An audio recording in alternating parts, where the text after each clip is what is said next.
Eu sou antipetista, muito antes de virar modinha. Eu entrei como professor da universidade em 2002, de economia, exatamente no ano que o presidente Lula foi eleito. Portanto, acompanhei o desastre econômico. É como tu ter uma cena de camarote pro fim do mundo. Eu disse, isso aqui é um caos. A política econômica não vai dar certo. E daí eu fiquei conhecendo o modus operandi do partido que mais tempo governou este país. Se o Brasil é um país pobre, se o Brasil é um país desigual, se a educação no Brasil é ruim, tem um único responsável, o partido que mais tempo governou esse país. Então, se alguém ainda não virou como eu um antipetista, calma, tu vai chegar lá. Eu tenho absoluta certeza. Como besteira pouco é bobagem para esse governo federal não, o Haddad. Nós falamos que esse ministro da Economia era o exemplo de como o presidente Lula não só não tinha apreço pelo Brasil, como tinha desprezo pelo conhecimento. Indicou um inapto e incompetente para ser ministro da Fazenda. Pois esse inapto e incompetente, a única coisa que sabe fazer é aumentar a carga tributária. Anteontem editou a chamada MP do Equilíbrio Fiscal. Quem vê o nome diz, deve vir corte de gasto. Nada, só aumento de despesa. E aqui vai um recado também para todas as entidades de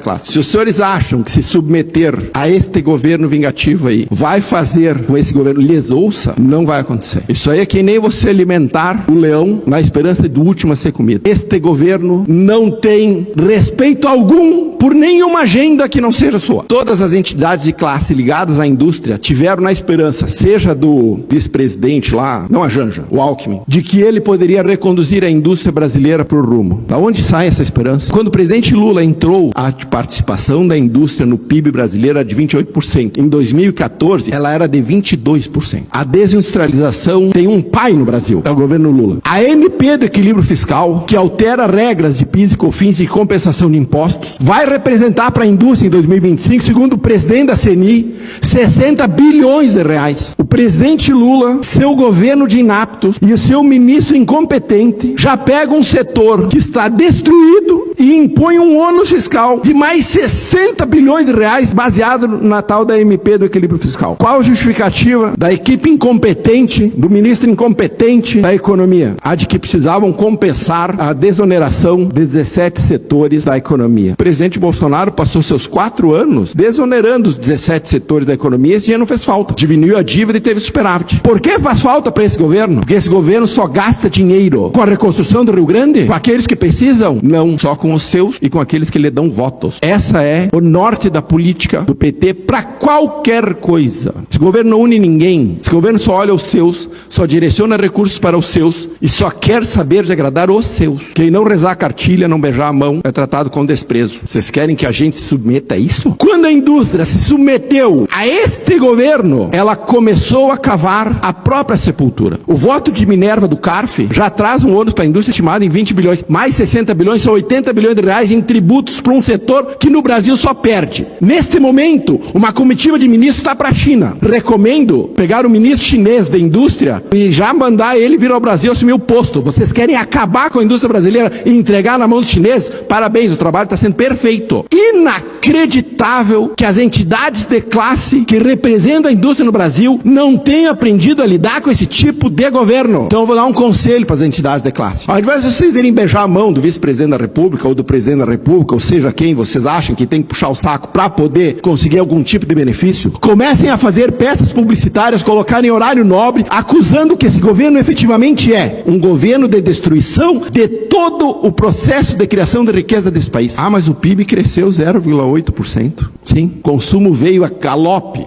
Consumo cresceu como nunca, impulsionado por 92 bilhões de reais de pagamento adicional em precatórios em dezembro do ano passado, mais 35 bilhões de reais antecipados de pagamento de precatório no primeiro trimestre, mais antecipação do Bolsa Família. Como é que o consumo não vai crescer? Só que isso acaba. Nós precisamos conseguir ter a capacidade de enxergar um palmo diante do nariz. Este governo não enxerga um palmo diante do nariz. O projeto deste governo é 2026. Tudo que ajudar eles a continuar no poder, eles o fazem. Se não ajuda, eles ignoram. A MP editada pelo ministro Haddad vem exatamente nesse sentido. É só mais uma etapa do processo de destruição completa da economia brasileira e da criação de um contingente cada vez maior de pessoas dependentes do Estado, porque o PT sabe, quanto mais dependente do Estado tu for, maior é a chance deles continuarem